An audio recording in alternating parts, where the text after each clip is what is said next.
khotbah yang minggu yang lalu. Mari saudara buka Alkitab saudara dalam Roma pasal yang ke-12. Roma pasal yang ke-12 ayat yang pertama dan ayat yang kedua. Gereja kita ini luar biasa dulu. Saudara-saudara kita lagi ada yang ke Korea, ada yang ke Turki ya, lagi jalan-jalan. Puji Tuhan. Baik, mari saudara buka Roma 12 ayat 1 sampai 2. Saya baca kembali. Karena itu saudara-saudara, demi kemurahan Allah, aku menasihatkan kamu supaya kamu mempersembahkan tubuhmu sebagai persembahan yang hidup, yang kudus dan yang berkenan kepada Allah. Itu adalah ibadahmu yang sejati. Ayat kedua, janganlah kamu menjadi serupa dengan dunia ini, tetapi berubahlah oleh pembaharuan budimu, sehingga kamu dapat membedakan manakah kehendak Allah, apa yang baik, yang berkenan kepada Allah, dan yang sempurna. Amin. Jadi kemarin saudara kita sudah belajar bersama bahwa Tuhan mau kita mempersembahkan tubuh kita. Ya, ibadah yang sejati itu adalah mempersembahkan seluruh tubuh kita. Ya, jadi waktu saudara ibadah bukan hanya di gereja, di rumah juga beribadah. Ya, saudara bekerja juga dengan baik, dengan sungguh-sungguh beribadah. Makanya Kolose 3:23 berkata, segala sesuatu yang kamu kerjakan, lakukan dengan segenap hati, seperti untuk Tuhan. Kata segenap hati itu artinya memberikan tubuh, ya. Nah, kemudian saudara, bagaimana cara mempersembahkan tubuh? Ini poinnya ya. Kemarin saya sudah jelaskan ayat pertama lebih banyak. Sekarang kita masuk part 2 ya, bagian kedua. Bagaimana cara mempersembahkan tubuh supaya itu menjadi ibadah?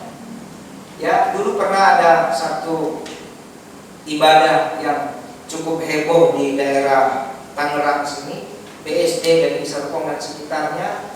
Itu pendetanya sangat ngefans sama Benihim. Nah, tapi agak sedikit miring-miring ya. Kemudian beliau diberhentikan lah ya, kira-kira begitu. Jadi dia khotbah pakai baju putih, jas putih ya, celana putih. Pokoknya mungkin ngefans sama Benihim, tapi urapannya jauh saudara, langit dan bumi ya. Nah, setiap kali khotbah saudara itu bicara persembahan. Nah, kami pernah ikut ibadah, saya tidak punya duit. Saya tidak ada duit saudara. Itu kantung persembahannya besar. Ada yang dalam bentuk kotak-kotak ya. Sampai saya dan teman mikir, waduh, ayat Alkitab bilang persembahkan tubuhmu. Nah, kami mau lompat masuk ke dalam kotak persembahan gitu ya. Gitu, karena memang itu beliau agak sedikit mengarah ke bidat ya, pengajarannya kurang baik dari puji Tuhan, gereja mengambil sikap yang baik. Nah, saudara, bagaimana sebenarnya cara mempersembahkan tubuh? Mempersembahkan tubuh bukan berarti kita masuk ke kotak persembahan, saudara ya. Bukan. Mempersembahkan tubuhnya ada 3 poin. Yang pertama kemarin kita sudah bahas, yaitu cara mempersembahkan tubuh adalah tidak serupa dengan dunia. Amin. Kalau saudara lihat kembali ayat 2, janganlah kamu menjadi serupa dengan dunia. Jadi cara mempersembahkan tubuh yang pertama, yang sederhana, saudara sebagai orang Kristen, sebagai orang percaya, saudara harus taruh pikiran saudara, taruh hati saudara, taruh satu pemahaman, kita tidak boleh serupa dengan dunia ini. Katakan amin. Kenapa kita tidak boleh serupa dengan dunia? Karena Tuhan bilang kita serupa segambar dengan Tuhan. Jadi itu mahal saudara. Alkitab berkata, baiklah kita menjadikan manusia serupa segambar dengan kita. Berarti itu sudah hukumnya Tuhan. Tuhan mau orang yang percaya kepadanya serupa dengan pribadinya, segambar dengan pribadinya. Sekalipun atmosfer dunia ini sedang merubah kebenaran itu, atmosfer dunia ini sedang membawa kita untuk serupa segambar dengan dunia. Tanda-tanda orang serupa segambar dengan dunia hidup penuh takut, hidup penuh khawatir, hidup penuh cemas. Betul? Yang belum perlu dipikirkan sudah dipikirkan. Nah, ini orang-orang serupa dengan dunia. Setelah ingat akhir tahun lalu ya, terlalu banyak video mengatakan akan resesi lah, gelap lah. Nah ini atmosfer dunia. Nah itu sebabnya Alkitab mau kita membaca firman. Kemarin saya sudah jelaskan begitu rupa buat saudara. Kenapa Tuhan mau kita membaca Alkitab? Kenapa Tuhan mau kita baca firman? Supaya atmosfer yang baru menguasai kita. Atmosfer apa? Atmosfer kebenaran. Kita hidup dalam dunia, tetapi saudara, sekalipun kita hidup dalam dunia, kita harus punya atmosfer kebenaran. Ini yang penting saudara. Jadi poin pertama kemarin sudah dijelaskan, tidak boleh serupa dengan dunia, tapi serupa dan segambar dengan Tuhan Yesus. Amin. Jadi kalau saudara rindu ingin ketemu Tuhan, saudara tinggal lihat cermin. Ya Tuhan Yesus ya begini, dengan wajah kemuliaan. Amin. Dengan wajah kemuliaan. Ini luar biasa saudara.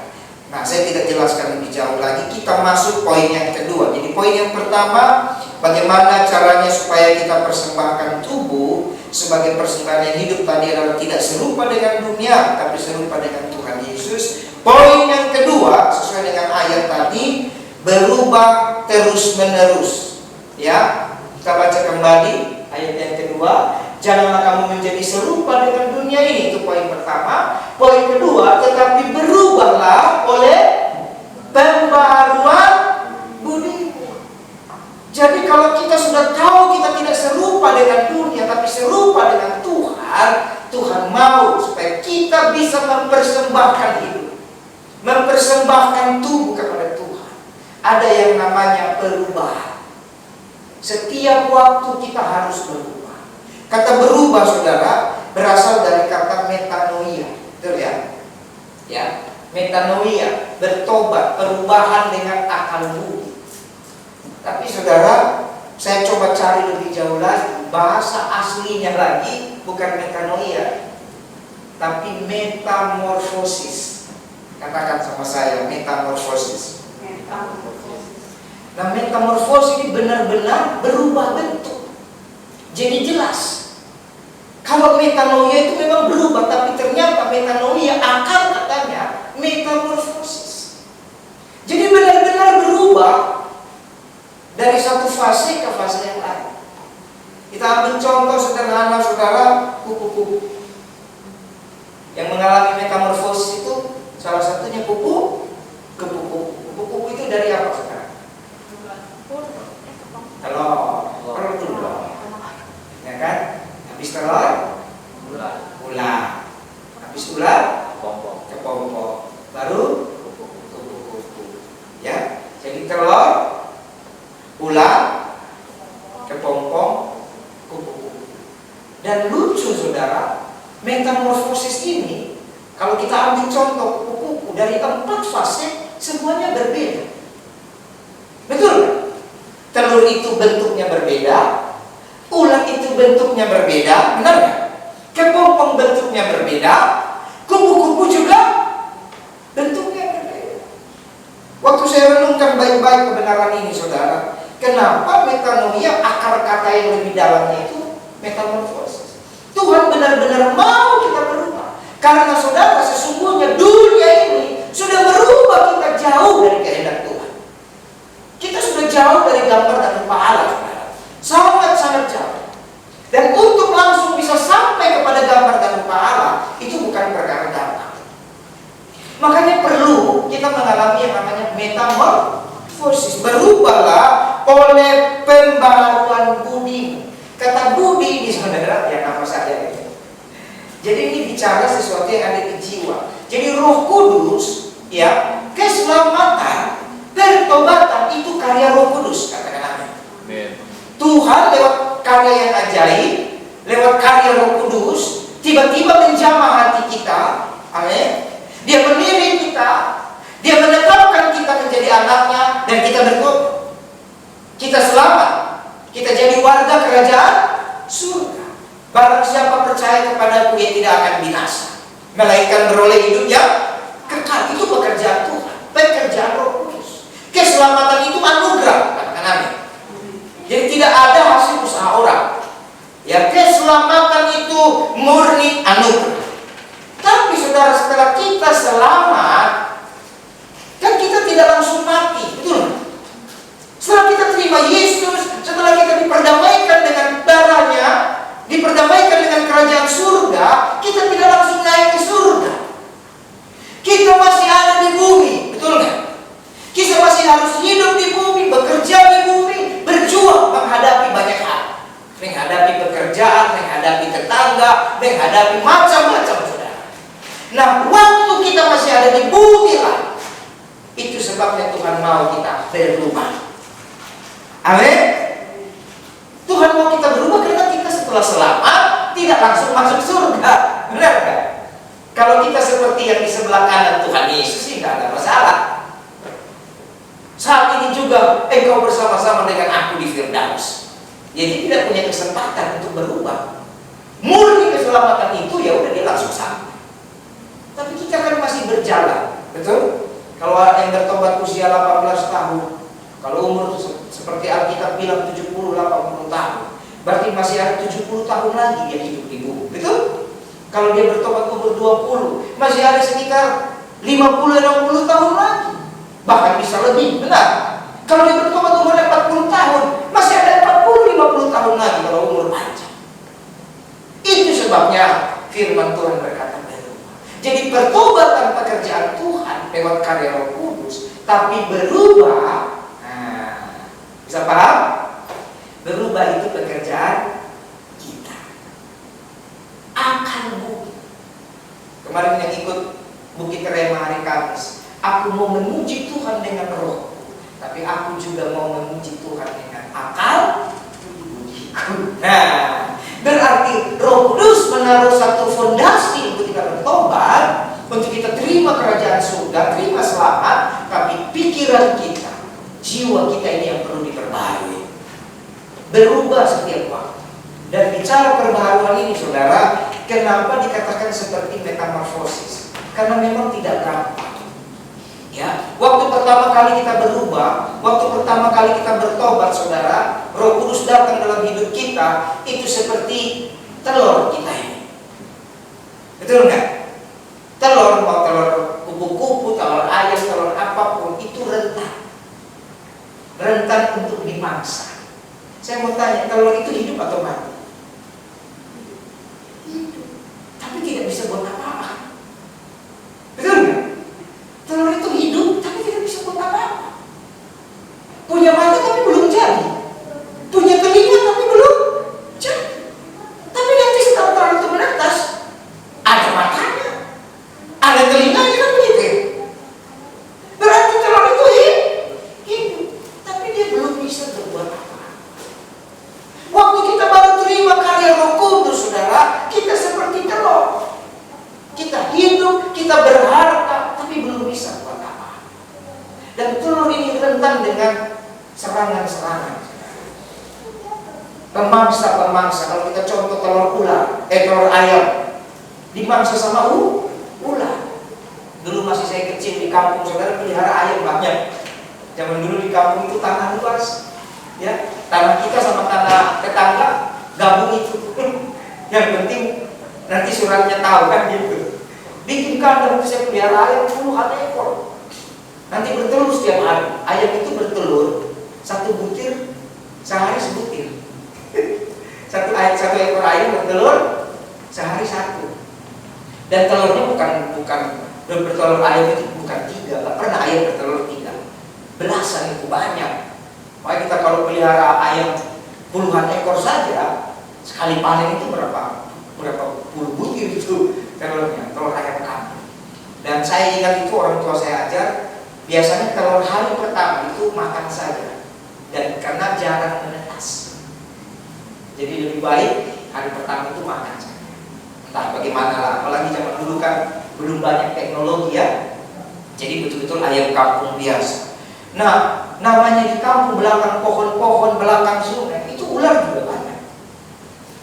Jadi kalau kita terlambat kita kumpulkan telur ayam itu pagi-pagi, nanti kita bingung, loh ayamnya, kasih contoh ya, misalnya contoh ayamnya 30, saya lupa berapa puluh.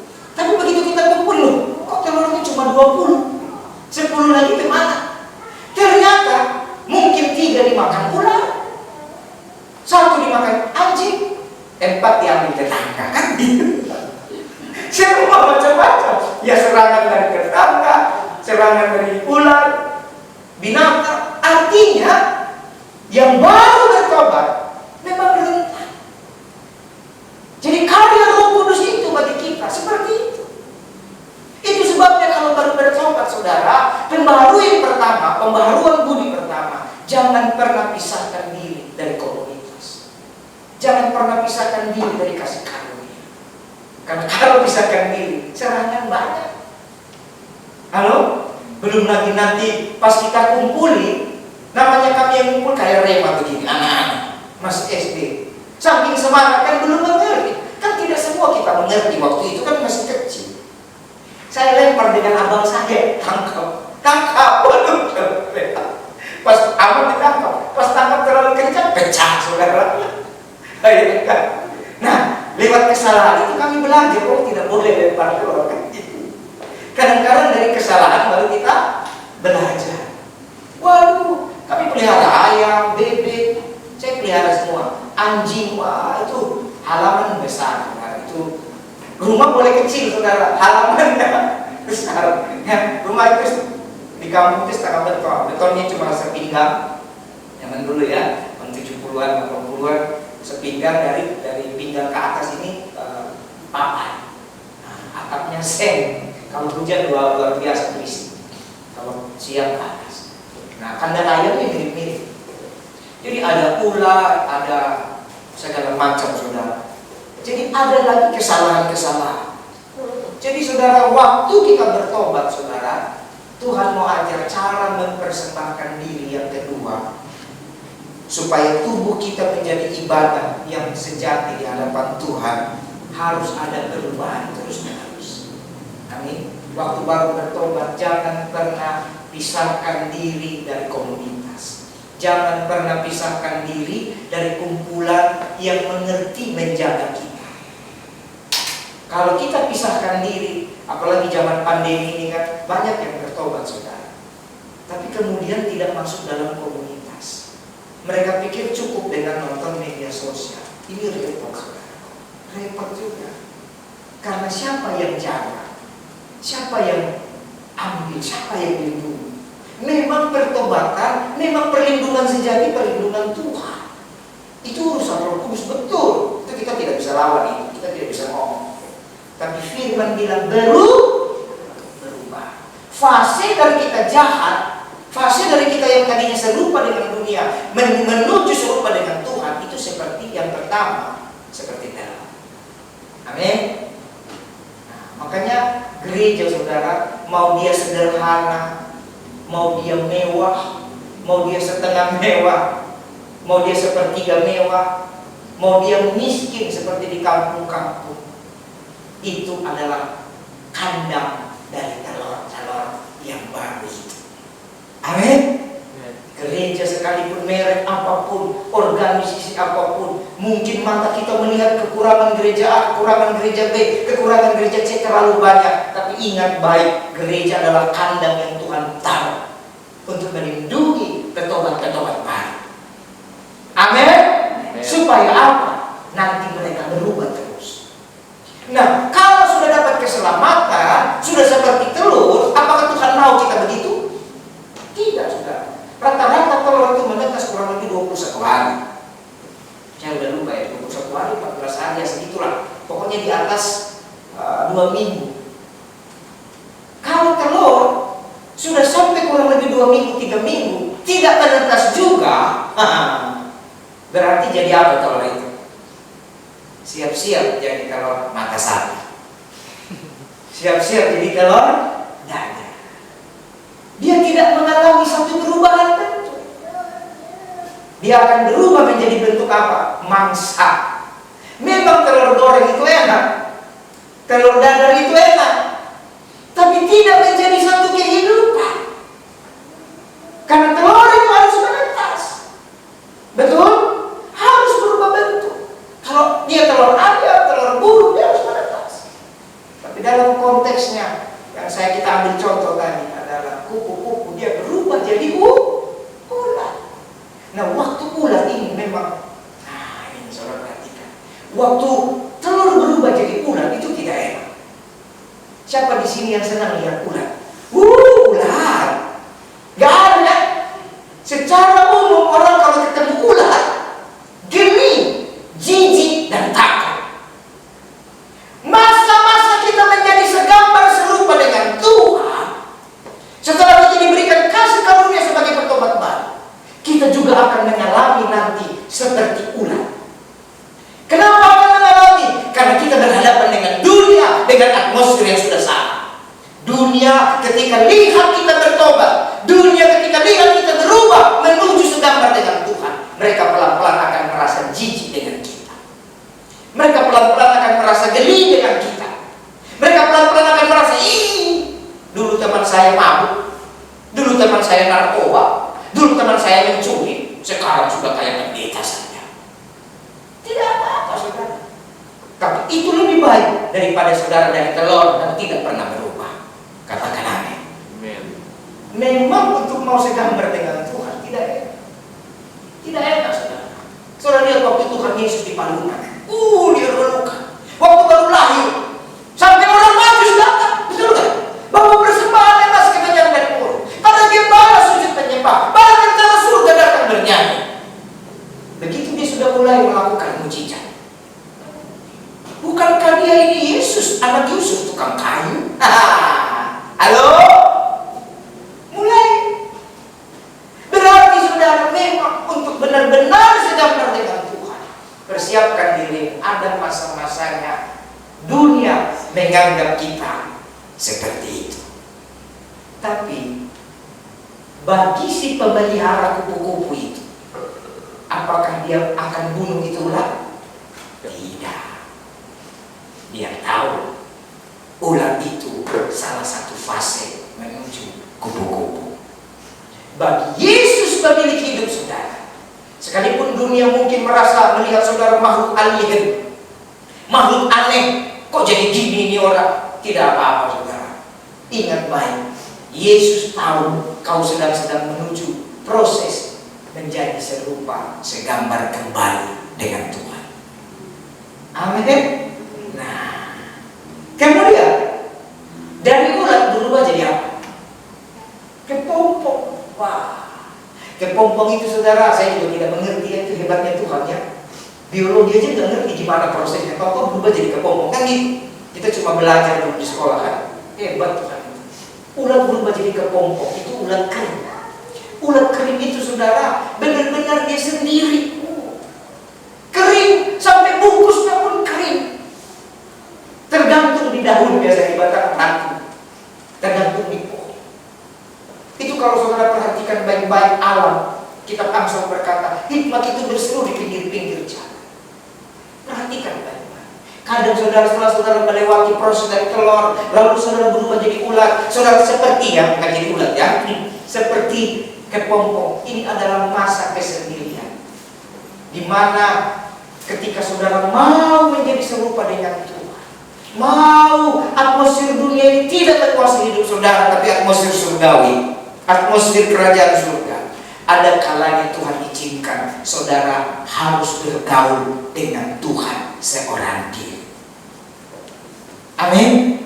Harus bergaul. Dan kepompong itu kalau dia mau jadi, dia tidak boleh lepas dari ranting pohon. Di mana dia berubah jadi ulat, dia tidak boleh lepas dari inangnya. Ya, ada ranting pohon, ada apalah macam-macam. Dia tidak boleh lepas, karena kalau dia lepas sebelum waktunya, dia tidak jadi. Betul? Waktu saudara mau segambar dengan Tuhan, kadang-kadang kita sepertinya disalahpahami orang. Kadang-kadang kita menjadi seperti sebatang kara. Tapi tidak apa-apa saudara. Itu tinggal satu langkah lagi saudara menjadi kupu-kupu. Amin. Nah, waktu saudara sudah berubah, kepompongnya terpecah atau terbelah, saya tidak tahu. Ya, intinya kepompongnya selesai. Jadi apa? Kupu-kupu. Setelah kepompong jadi kupu-kupu, saudara. Nah, semua bilang, wah, kupu-kupu. Betul kan? Semua suka dengan kupu-kupu. Menjadi makhluk yang hidup. Ada kehidupan baru. Cara mempersembahkan hidup kita, tubuh kita kepada Tuhan, supaya kita tidak serupa dengan dunia, tetapi serupa dengan Kristus. Yaitu apa? Masuklah dalam metanoia. Masuklah dalam metamorfosisnya Tuhan. Masuklah dalam metamorfosis yang Tuhan izinkan dalam hidup saudara. Jangan saudara, tidak enak, jadi telur enak, tapi jadi ulat tidak enak, jadi kepompong tidak enak. Hamba-hamba Tuhan yang dipakai Tuhan saudara, yang melayani Tuhan, saudara boleh baca, boleh cari beritanya, videonya di media sosial, di YouTube. Mau dalam negeri, luar negeri, mereka mengalami itu. Amin. Saya pernah sampaikan, dulu ada pendeta dari Afrika, David Oyedepo ya. David Oyedepo, gerejanya 50.000 kursi, hebat banget. Itu 50.000 kayak apa? Ya, punya 250 bis, punya sekolah, punya pabrik roti, punya bank, punya semua itu gereja. Itu terjadi di mana? Di padang gurun. Tuhan memberkatinya di padang gurun. Tapi awal dia mulai merintis pelayanannya di Afrika hanya dimulai dari dengar suara Tuhan. Waktu dia dengar suara Tuhan, semua teman-temannya bilang dia gila. Buat apa bikin gereja di padang gurun? Siapa jemaatnya? Tapi dia cuma bilang, Tuhan nanti bangun begini. Bertahun-tahun lalu dia mulai khotbah. Khotbah di depan jemaat cuma 1-2 orang, orang miskin. Habis khotbah jemaatnya minta makan. Dia bilang, kau datang ke gereja nanti saya kasih makan. Karena kalau dia buka ibadah, nggak kasih makan, nggak ada yang datang. Bayangkan, jadi bukan cari persembahan, dia harus berjuang kasih makan. Nanti 1 orang datang, orang miskin. Saya punya bukunya, baca buku itu campur-campur, nangis, tertawa, terharu. Itu hamba Tuhan itu. Kita ini hebat, kita termasuk keren. Amin. Bayangkan 1-2 orang, itu orang dengan penyakit, ada yang sakit kusta, ada yang lumpuh, itu datang untuk datang ibadah. Misalnya janji ibadah jam 10 pagi, nanti mulai jam 1. Karena dari jam 10 sampai jam 1 tidak ada jemaat. Dia tunggu orang. Itu luar biasa. Makanya teman-teman bilang dia kau aneh, seperti ular. Lalu begitu berkhotbah, dia sudah siapin khotbah kayak saya nih. Nah, saya tidak sempat bikin PowerPoint karena sibuk sekali. Tapi sih harus bukan bikin catatan, betul kan? Saya bikin catatan. Dia sudah catat mau khotbah apa. Tiba-tiba Tuhan bicara. Khotbahkan Mazmur 1 ayat 1 sampai 3. Nah, bayangkan. Oke lah, lihat. Nah, minggu depan dia siapin khotbah lagi. Tuhan bilang lagi, khotbahkan Mazmur 1 ayat 1 sampai 3. Bayangkan kalau ada pendeta khotbah ayat yang sama. Ini saya sudah 2 minggu ayat yang sama kan? Nah, berapa lama? 12 tahun. Kalau ada pendeta berkhotbah ayat yang sama 12 tahun, saudara bilang apa itu pendeta? Tidak punya persiapan. Betul nggak? Berarti dia melewati fase-fase seperti ular, dia juga melewati fase seperti kepompong. Dia salah paham, tapi dia lakukan dengan setia, saudara. Kenapa? Dia mau serupa, segambar dengan Tuhan. Bagaimana mungkin bikin gereja di tengah padang gurun? Tapi setelah kepompong, tiba-tiba seluruh negara itu datang ibadah di situ. Kita kan cuma nonton kerennya, nonton video kerennya, ikut dong seminarnya. Waktu saya ikut seminarnya saudara, selama 3 hari, ya ampun, kami semua peserta tertawa terbahak-bahak, nggak sanggup. Akhirnya teman-teman pendeta cuma tiru-tiru, coba tiru khotbah Mazmur 1 ayat 1 sampai 3. Tahan berapa lama? Sebulan.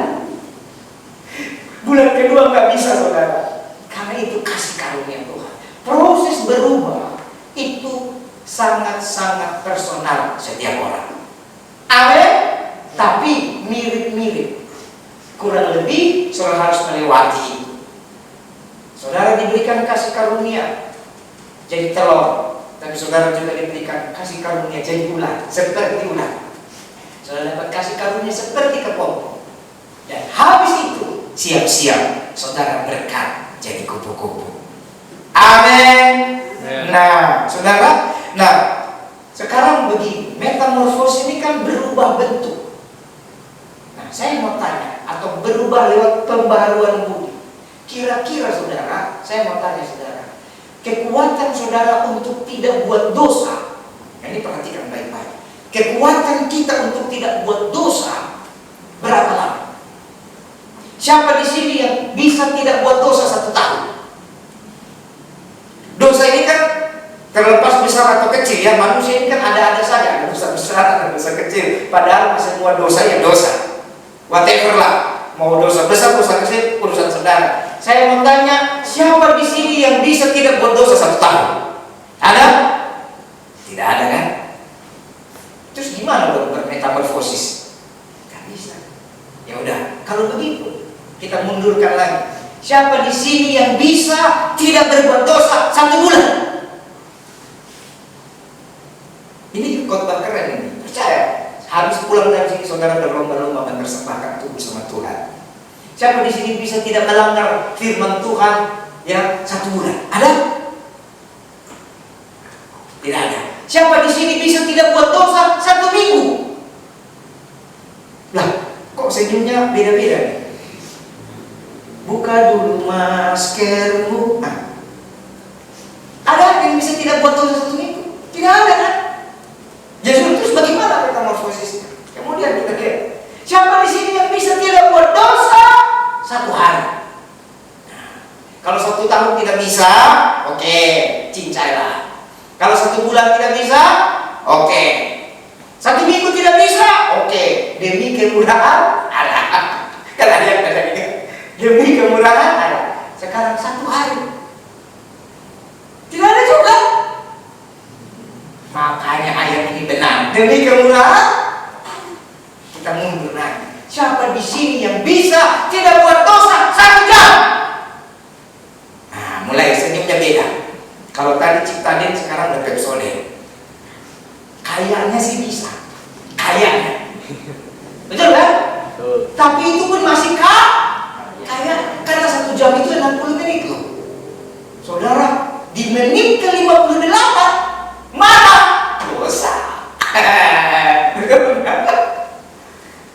Kalau begitu kita kasih lagi demi kemurahan Allah ya. Kalau 1 jam juga tidak bisa. Siapa di sini yang bisa tidak berbuat dosa 1 menit? Nah, halo? Bisa dong. Kalau nggak ada, wah ini entah telur apa ini. Kita pecahin aja jadi telur dadar. Siapa di sini yang bisa tidak buat dosa setiap detik? Saya percaya kalau 1 menit saja bisa, apalagi 1 detik. Artinya saudara, ini saya mau mengajar saudara bagaimana kita merubah atmosfer hidup kita, mengikuti proses yang Tuhan izinkan supaya kita segambar dengan Tuhan dengan standar yang sederhana. Jangan saudara bikin standar terlalu jauh. Tahun ini aku mau jauh banget saudara, karena besok aja kita nggak tahu. Tapi mari kita melakukan metamorfosis. Itu dari yang kita mau. Detik demi detik ku persembahkan kepada Tuhan. Menit demi menit ku persembahkan kepada. Berubahlah setiap menit, berubahlah setiap detik. Kalau saudara bisa berubah detik demi detik, tidak sadar jadi menit. Kalau saudara bisa berubah menit demi menit, tidak sadar sudah jam. Kalau saudara sudah berubah jam demi jam, tidak sadar hari demi hari. Makanya ada lagu Kidung Jemaat itu ya. Kidung Jemaat itu bukan ya? I need the every hour. Nana ya Tuhan tiap jam ya. Ku memerlukanmu. Engkaulah yang memberi sejahtera penuh. saya renungkan ini, menjaga damai sejahtera, saudara, itu enggak gampang. Makanya kita bilang jagalah damai sejahtera, enggak gampang. 1 jam aja bisa hilang damai sejahtera kita. Jaga damai sejahtera, kekuatan kita berapa lama? Paling kuat 1 menit. Tapi kalau saudara jaga menit demi menit, amin, tahu-tahu bisa berjam-jam, bisa berhari-hari. Ini berubah oleh pembaharuan.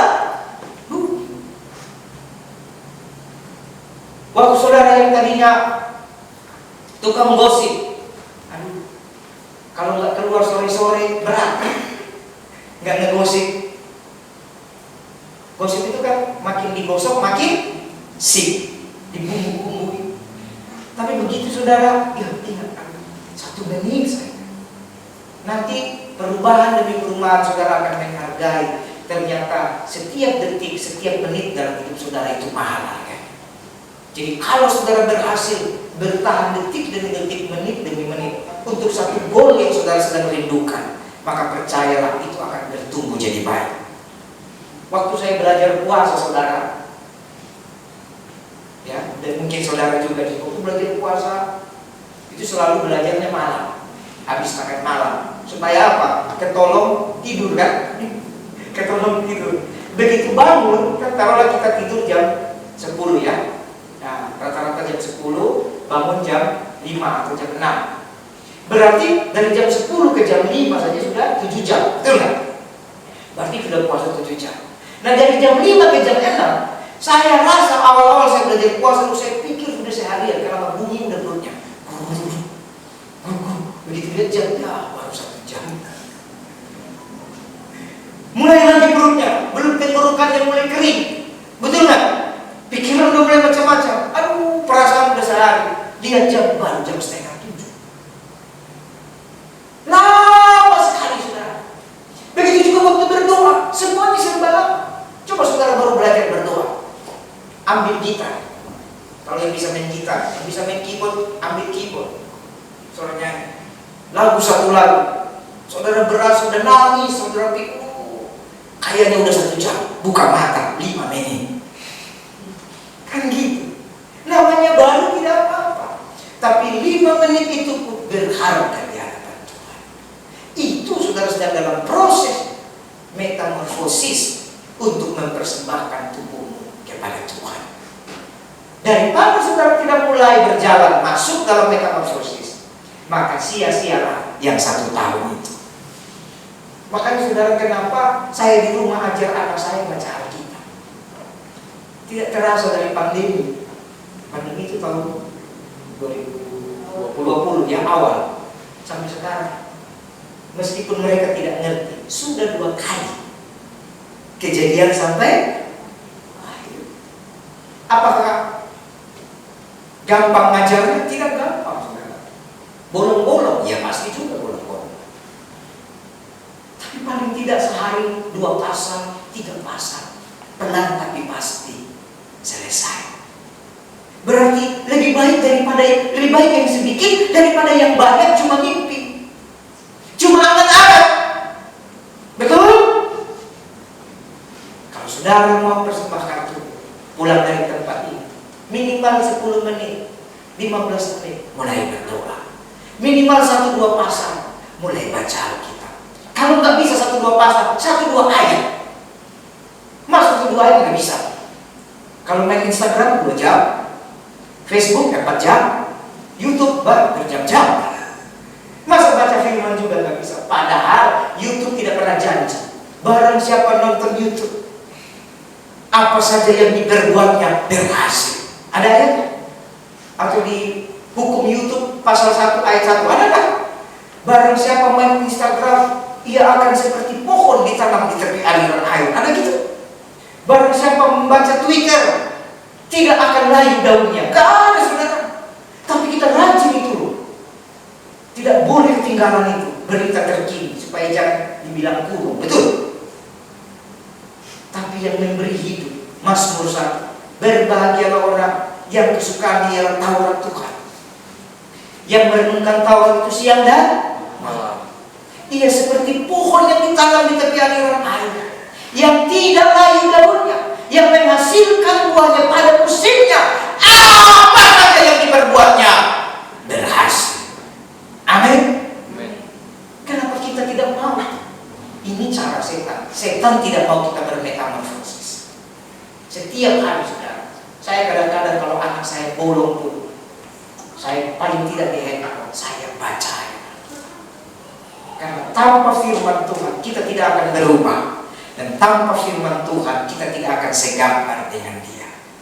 Amin. Poin yang terakhir. Nah, masalah yang kedua, janganlah kamu menjadi serupa. Jadi cara mempersembahkan tubuh, yang pertama jangan serupa, yang kedua berubah. Amin. Dan yang ketiga, perubahan itu tujuannya apa, saudara? Perubahan itu tujuannya sampai kita dewasa bisa membedakan setiap kehendak Tuhan. Katakan amin. Tuhan tidak mau saudara hanya berhenti di berubah. Tuhan tidak mau saudara hanya berhenti di metamorfosis, tidak. Tapi Tuhan mau saudara terus sampai saudara dewasa bisa membedakan, sehingga saudara tidak lagi gampang diombang-ambingkan oleh atmosfer dunia ini. Kita membedakan apa, saudara? Membedakan kehendak-kehendak Tuhan. Mana yang baik, mana yang berkenan kepada Allah, dan yang sempurna. Wow. Berarti kehendak Tuhan pun ada 3, saudara. Ada yang baik, ada yang berkenan, ada yang sempurna. Coba sama-sama katakan saya. Yang baik, yang berkenan, dan yang sempurna. Nah, dari semua itu kira-kira Tuhan paling suka yang mana? Yang sempurna. Matius 5 ayat 48. Hendaklah kamu sempurna sama seperti Bapamu yang di surga sempurna. Kenapa sempurna? Segambar dengan Tuhan itu sempurna. Tapi Tuhan itu kan Dia baik. Dia tidak langsung merubah kita jadi sempurna. Makanya prosesnya ada. Dari telur, ulat, ke pompong, kupu. Minimal saudara tahu yang baik dulu. Katakan amin. Kalau saudara sudah tahu yang baik, berarti saudara proses metamorfosisnya sudah benar. Kalau saudara yang baik saja belum tahu, ini repot. Orang Kristen standar paling sederhana, paling rendah itu baik. Jadi harusnya orang Kristen tidak ada yang jahat, karena standar paling rendah baik. Amin. Apa itu yang baik? Nah, yang baik itu saudara, standar yang dimengerti oleh dunia ini. Jadi standar baik itu yang dimengerti oleh dunia, yaitu menyenangkan manusia. Jadi kalau sesuatu yang menyenangkan manusia itu baru standarnya baik. Orang Kristen harusnya kalau sudah mau serupa dengan Tuhan, minimal di situ. Minimal hidupnya menyenangkan manusia.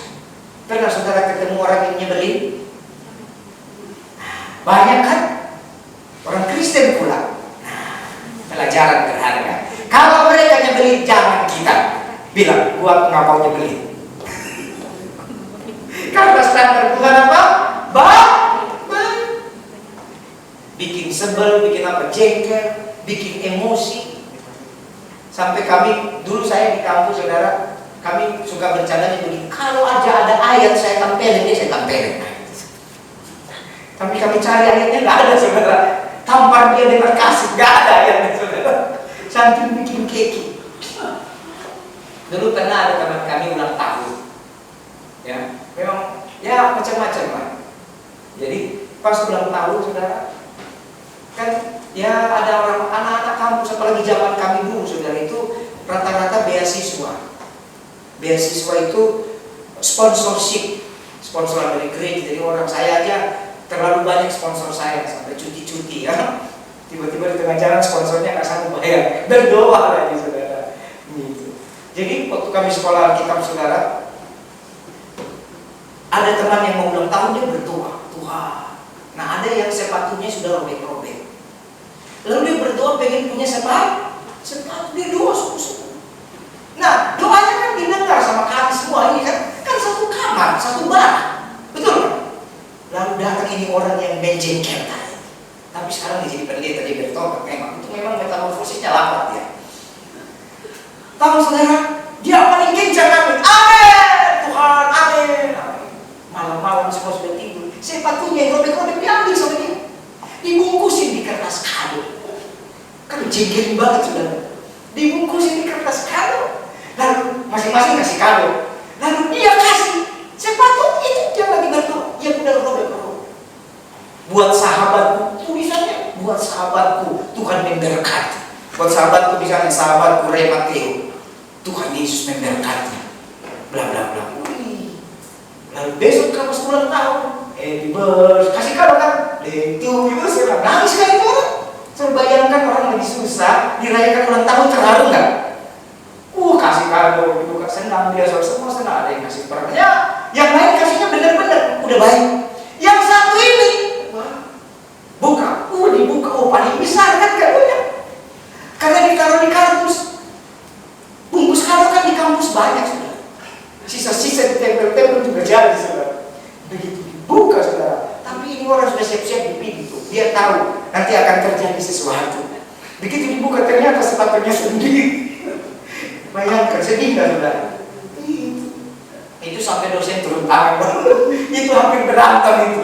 Nah ini repot. Nah ini ada orang-orang menjengkelkan. Ini saya bawa dalam lelucon yang memang saya alami. Tapi saudara, harusnya ini tidak lagi menjadi orang Kristen punya bagian. Minimal standar kita apa? Baik. Karena kehendak Allah itu apa yang baik. Tuhan tidak pernah mengajarkan kita yang jahat. Menyakiti orang tidak ada. Tuhan bilang kasihilah, musuh-musuhnya kasih. Betul? Dan baik itu, kalau saudara tidak tahu firman, baik itu ya menyenangkan manusia, itu ada yang namanya hukum.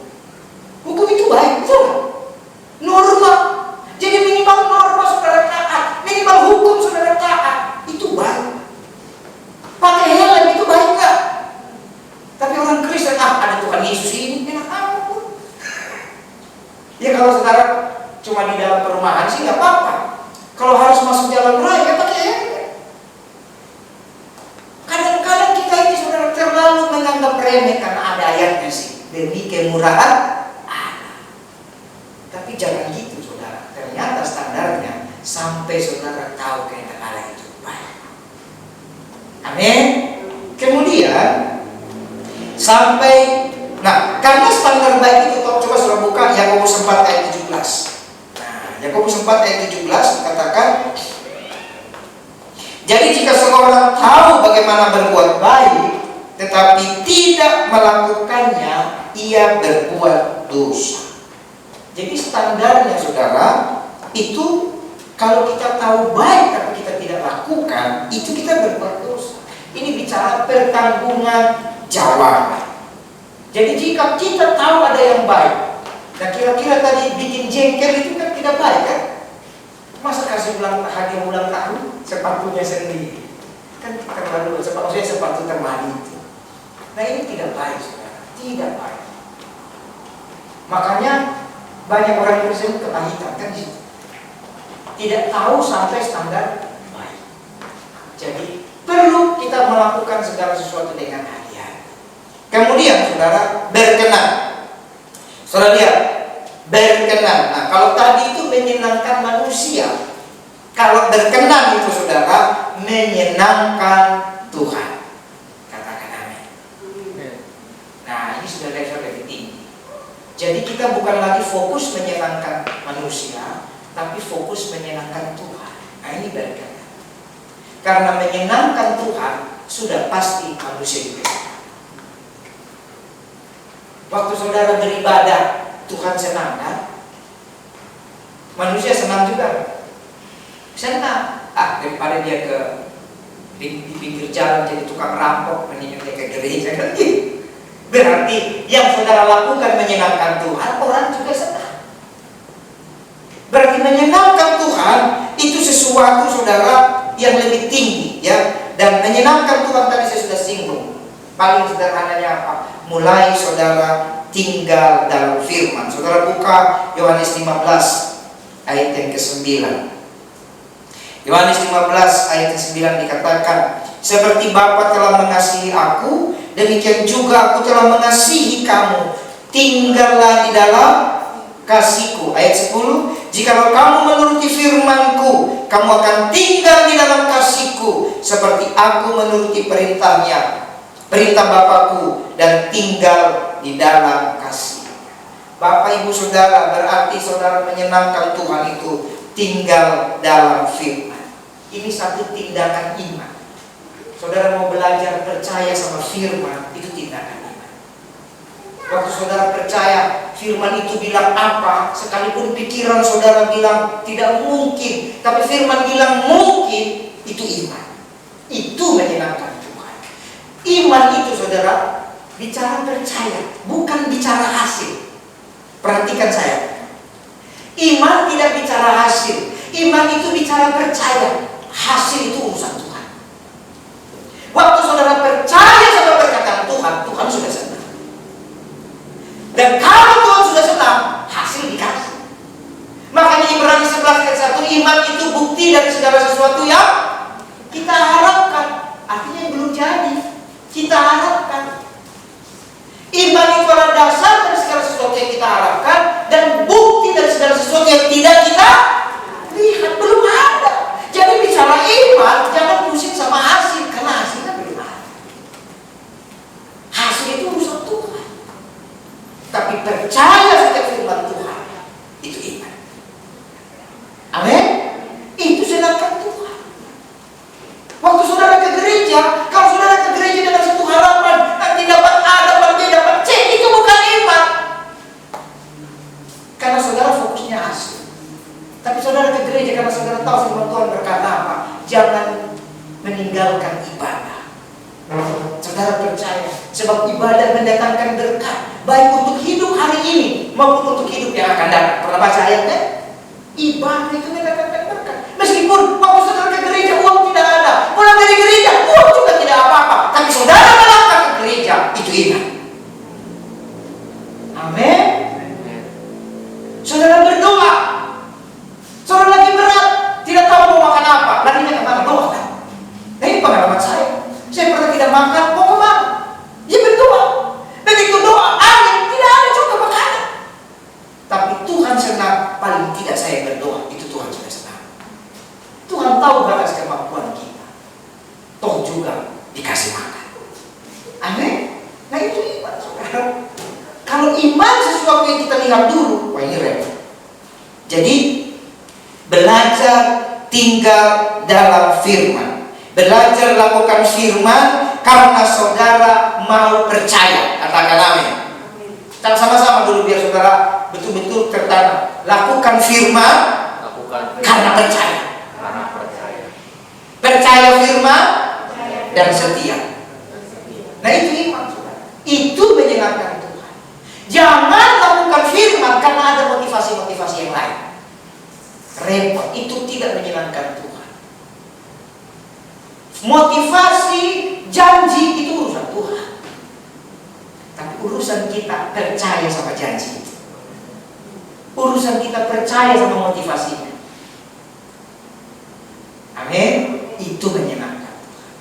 Yang terakhir, supaya kamu membedakan mana kehendak Allah yang baik, yang berkenan, dan yang sempurna. Wah, yang sempurna ini saudara sudah bukan lagi ranah manusia, sudah bukan lagi sekedar menyenangkan Tuhan, tapi ini sudah bicara menyerahkan hidup kepada Tuhan.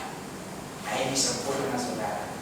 Ya, menyerahkan hidup sama Tuhan ini satu kehendak Tuhan paling sempurna. Ini satu keyakinan bahwa Tuhan pasti bertanggung jawab.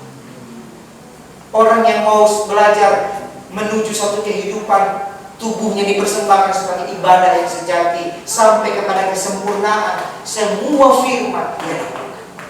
Ini ketaatan yang sudah tidak bisa dipahami oleh masih telur, tidak bisa dipahami oleh ulat, tidak bisa dipahami oleh ketok. Ini yang sudah dipahami oleh tingkatan kupu-kupu yang sudah bertumbuh. Dan inilah goal dari Tuhan Yesus. Kita semua orang percaya sampai kita tahu kehendak Tuhan yang sempurna. Amin.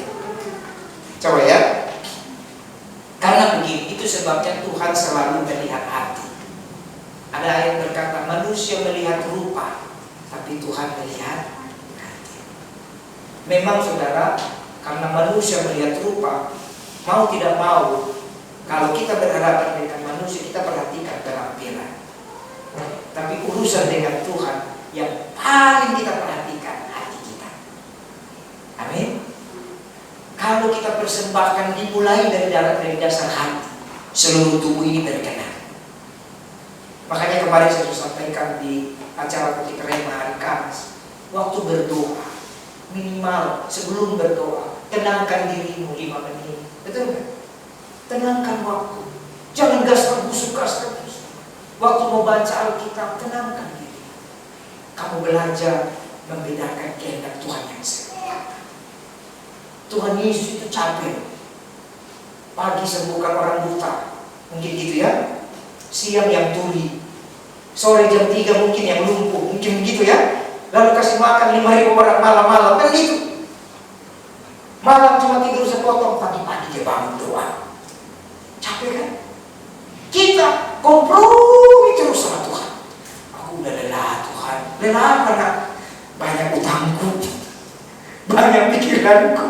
Belum ada satupun yang gol. Belum lagi suamiku begini, anakku begini. Semua dicari kambing hitam. Betul nggak? Nah itu kalau saudara mencari kambing hitam, atmosfer dunia masih menguasai saudara. Belajar mulai malam ini saudara, kita sedang menuju yang sempurna. Tapi hanya Tuhan yang tahu yang sempurna.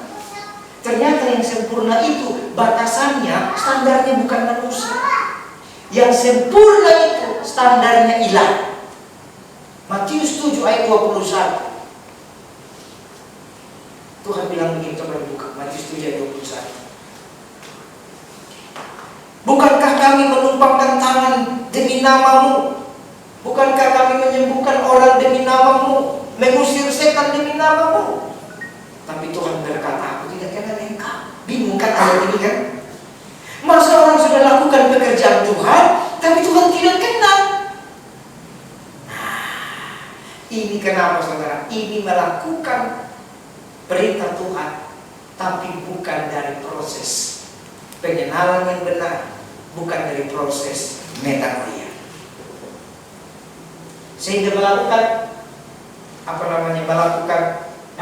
bukan setiap orang yang berseru kepada Tuhan akan masuk ke dalam kerajaan surga, melainkan dia yang melakukan kehendak Bapa. Ayat 22-nya. Nah, ini tadi yang saya bilang. Ayat 22, 23 dan seterusnya. Nah, nih, bukankah kami bernubuat demi namamu, mengusir setan demi namamu, mengadakan banyak mujizat demi namamu? Nah, kembali ke ayat 21. Saya percaya saudara sudah sering dengar ayat ini ya. Saudara, ternyata saudara, ini bukan betapa hebatnya kita di pandangan orang, betapa hebatnya kita dalam pandangan komunitas, pandangan organisasi, pandangan sahabat kita, bukan. Tapi kehendak Tuhan. Kehendak Tuhan tadi kita sudah baca. Tinggallah dalam firman-Mu, sebagaimana aku tinggal dalam kasih Bapa. Berarti saudara bisa tumpang tangan, orang sakit sembuh, puji Tuhan. Tapi jangan lupa baca firman. Jangan lupa masuk hadirat Tuhan. Saudara bisa bernubuat, puji Tuhan. Saudara bisa penglihatan, puji Tuhan. Tapi jangan lupa tetap tinggal. Jangan keluar dari kasih karunia Tuhan. Dan mendoakan pelayanan kita saudara. Kita baru bertumbuh, tapi pelayanan setiap hari jalan terus. Ini ada berhala. Ini baru berhala punya 1 bulan punya. Dari akhir tahun 2022 Desember sampai Januari. Dan ini berhala punya orang Kristen. Ini orang Kristen rajin gereja, kasih persembahan. Seringkali datang bilang, Pak, saya tidak pernah terlambat kasih persembahan. Janji iman, buah suluk, persepuluhan, ada segala macam buah suluk kah, buah bungsu kah, segala macam. Kita di sini tidak ada. Terserah saudara mau kasih buah suluk, anak kedua, anak ketiga, anak keempat, terserah. Perpuluhan apa terserah. Yang penting hati kita mau belajar. Amin. Tapi saudara, karena mereka tidak mengalami metamorfosa, tidak tahu mana kehendak Tuhan. Demi usahanya maju, pakai setan. Demi usahanya diberkati, pakai setan. Habis setan tidak mampu, minta tolong Tuhan. Lama-lama kerjasama Tuhan dengan setan. Nanti mereka berkoalisi jadinya kan. Nah, coba tampilkan. Coba sebentar itu 2 menit. Saya minta sebelum kita tutup dalam doa. Saya perhatikan. Dan Indonesia, jadi ini videonya nggak berurut ya. Ini adalah apa namanya?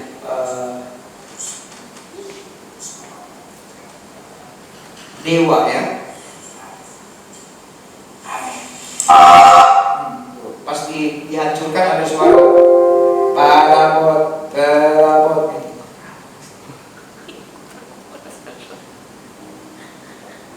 Nah, udah dulu. Coba yang berikutnya. Itu dia harusnya ke video ketiga. Nah, itu tadi wayang saudara ya. Itu wayang. Jadi kita berkumpul di balik wayang. Nah, itu ada cincin. Nah, ini patung dewa. Di dalam ini patung dewa dibuat benar-benar. Di dalamnya ada jimat. Itu saya patangin kepalanya.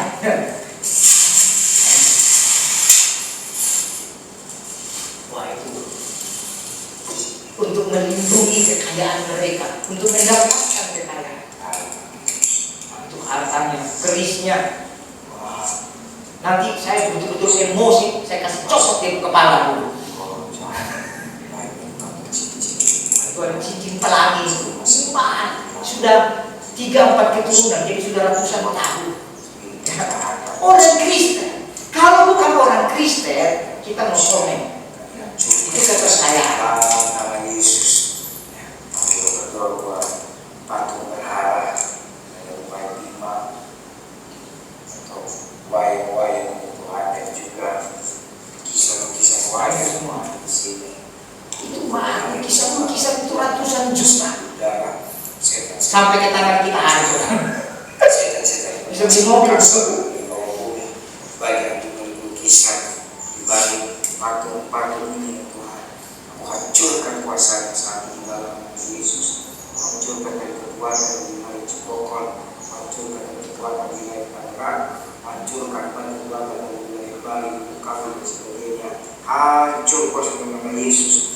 Terputus kekuatannya terhadap siapapun yang pernah melihat, mendengar, bicara ini di dalam nama Yesus. Gelang-gelang kakinya. Nah, sampai itu gelang emas. Langkah orang-orang. Gelang emas di kaki, di tangan, pakai orang-orang. Anak benas akan hancur kepada darah Yesus berkumpul seluruh masyarakat Tangerang. Darah Yesus berkumpul seluruh wilayah Cipokol. Darah Yesus berkumpul seluruh Itulah. Fokus sama misi kepada anak di dalam nama Yesus.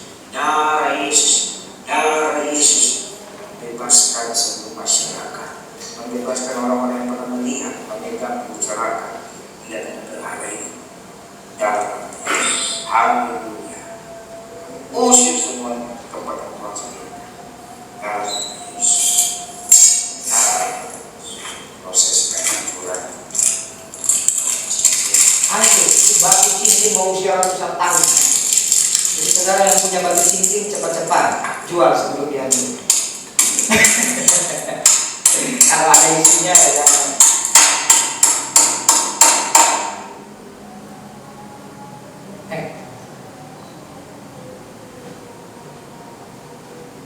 Nah itu coba yang itunya.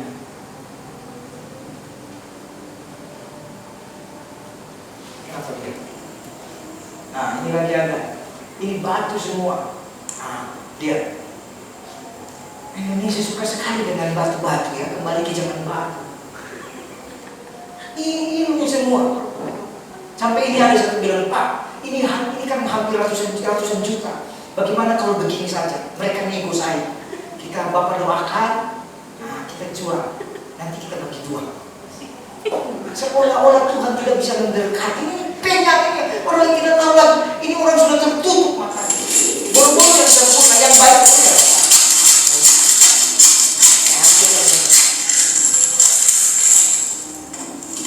Nah itu wayang-wayang. Coba yang gak pernah di video lama. Itu capek. Jadi pendeta model kita begini, saudara, bukan hanya berkhotbah pagi siang sore malam. Nah, coba yang gambar-gambarnya, yang itu yang cincin. Ini sudah ada cincin dibentuk sedemikian rupa, bentuk ular. Nah, coba yang langsung gambar aja, ada 4-5. Nanti ada kayu-kayu ditaruh di atas rumah. Ah, ini lihat cincinnya. Nah, kalau bisa di zoom bisa nggak? Nggak bisa ya. Itu gambar ular naga yang merah ini. Yang ini ular kobra yang di bawah. Ini pakai orang Kristen melayani Tuhan. Jadi bagaimana mau mempersembahkan tubuh, saudara? Nah, ini kan omong kosong. Lebih baik kita biasa-biasa tapi kita mempersembahkan. Next lagi. Ini baru punya, kalau yang lama-lama sudah dibuat foto. Ini lagi. Nah, ini saya sengaja dekati. Itu gambar kepala naga itu jelas. Masih. Kemarin isi yang ditimbang ini 45 gram satu cincin. Soal bayangkan kali 1 gram emas berapa? Belum batunya. Karena cincin saya begini aja hampir 10 gram sepasang. Ini kecil kan? Itu besar. Karena mengikat batu yang besar. Nah, next lagi. Nah, ini yang tadi batu tadi. Dipencet lagi berubah warnanya. Next lagi. Warna pelangi. Nah, ini kayu-kayu di atas plafon untuk usir setan. Padahal dia pasang kayu itu yang akan kuntilanak tinggi besar 4 meter, 3 meter. Wah, next lagi. Ada lagi. Nah, ini yang baru nih. Bayangkan dari 25 tahun yang lalu saya melayani, sudah berapa banyak yang baru. Nah, ini. Tadi back yang tadi.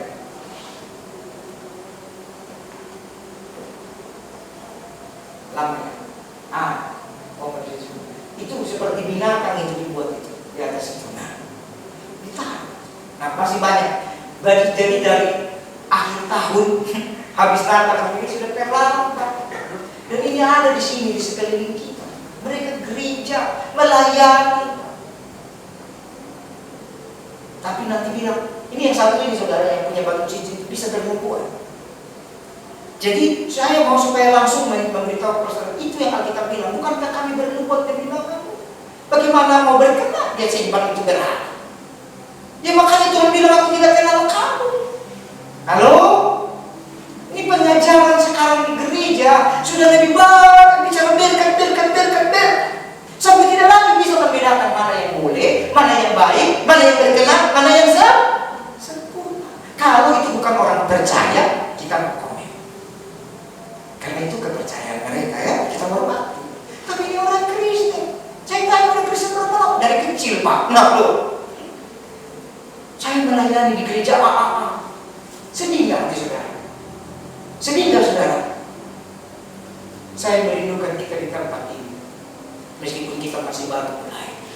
Semua yang begini-begini kita selesaikan. Kita semua belajar mempersembahkan tubuh kepada Tuhan. Meskipun sederhana. Amin. Tuhan Yesus memberkati. Mari kita berdoa. Kita nyanyikan satu pujian.